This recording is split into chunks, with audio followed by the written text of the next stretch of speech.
It's not that you feel nothing. It's that you feel everything, but none of it fully. Constant noise. Constant input. Constant distraction. And in between all of it, a quiet emptiness. Hard to explain. Harder to face. Because on the surface, you're busy. Scrolling. Watching. Consuming.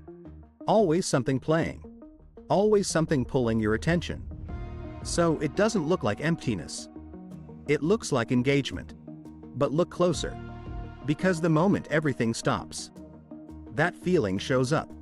That silence. That discomfort. That sense that something is missing.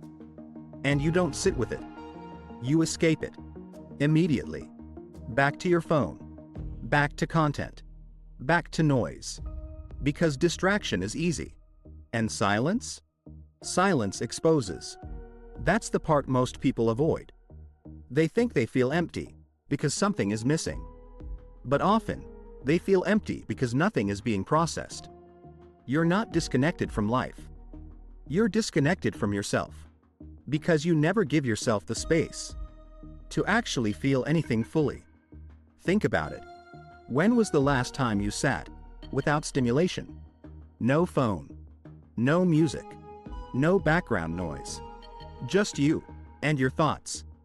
For most people, that's uncomfortable. Not relaxing. Uncomfortable. Because in that space, everything surfaces. Thoughts you've been avoiding. Emotions you've been suppressing. Questions you haven't answered. And instead of facing it, you distract. Again. And again. And again. That's the cycle. Distraction, right pointing arrow, avoidance, right pointing arrow, emptiness, right pointing arrow, more distraction. And over time, it deepens. Because the more you distract yourself, the less you understand yourself. And the less you understand yourself, the more empty you feel. Now, here's the uncomfortable truth. You're not overwhelmed because there's too much going on. You're overwhelmed because nothing is being processed. Every input you consume stays unprocessed. Every emotion you feel gets interrupted. Every thought you have gets replaced. So nothing completes. And that creates a strange state. You're full, but feel empty. That's not a contradiction. That's overload without reflection. Now here's where it gets real. Distraction isn't neutral. It's addictive. Because it gives you instant relief. Bored? Scroll. Uncomfortable? Watch something. Thinking too much? Switch your focus. And it works. Temporarily. But every time you use distraction to escape, you teach your brain something. Avoid this. So next time, it pushes you away from stillness even faster. And slowly, you lose your ability to sit with yourself. That's dangerous. Because if you can't sit with yourself, you can't understand yourself. And if you can't understand yourself, you can't direct your life. You just react to it. Now here's the shift. You don't fix emptiness by adding more. More content. More stimulation. More distraction. You fix it by removing. Creating space. Because what you're missing isn't something external. It's connection. With yourself. And connection requires presence. Not noise. So the first shift. Reduce unnecessary input. Not eliminate everything. But be intentional. Less mindless scrolling. Less constant stimulation. Because every input you remove creates space. And space is where clarity begins. Now here's where it gets uncomfortable. That space will feel strange at first. Quiet. Empty. Even boring. But that's not emptiness. That's withdrawal from constant stimulation. And if you stay there, something changes. Your thoughts slow down. Your awareness increases. Your emotions become clearer. That's the second shift. Sit in silence. Even for a few minutes. No distractions. No escape. Just observe. Because in that space, you start to reconnect. Now listen carefully. Because this is where depth returns. When you stop constantly consuming, You start processing. Thoughts complete. Emotions settle.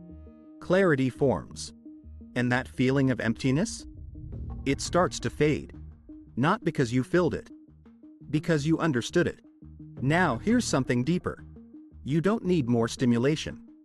You need more meaning. And meaning isn't found in endless content. It's built through engagement. Real engagement. With your work. With people. With your own thoughts. So the third shift. Create more than you consume. Write something. Build something. Think deeply about something. Because creation forces presence. And presence eliminates emptiness.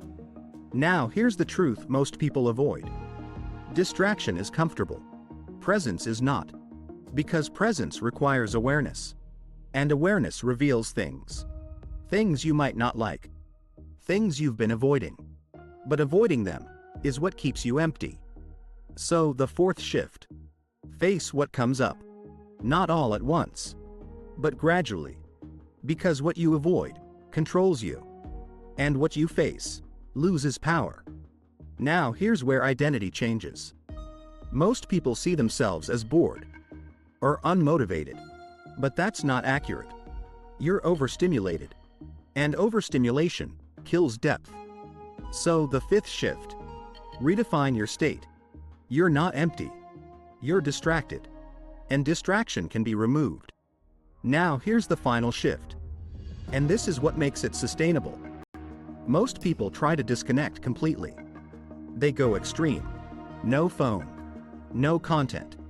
Total reset. And it doesn't last. So instead, rebuild balance. Intentional use. Not constant use. Because the goal isn't to eliminate distraction. It's to control it. Now step back. Look at your day. How much of it is filled with noise? And how much of it is actually present? Because that difference explains everything. Your clarity, your focus, your sense of meaning, and your emptiness.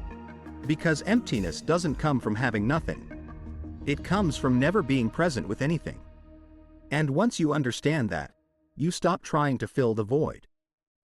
And you start removing what's blocking it.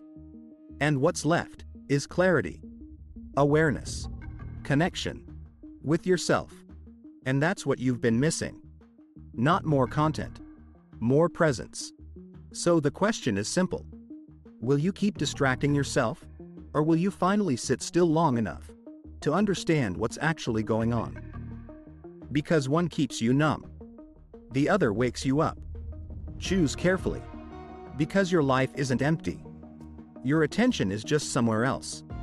If this changed your perspective, subscribe. Because the next video might change your life.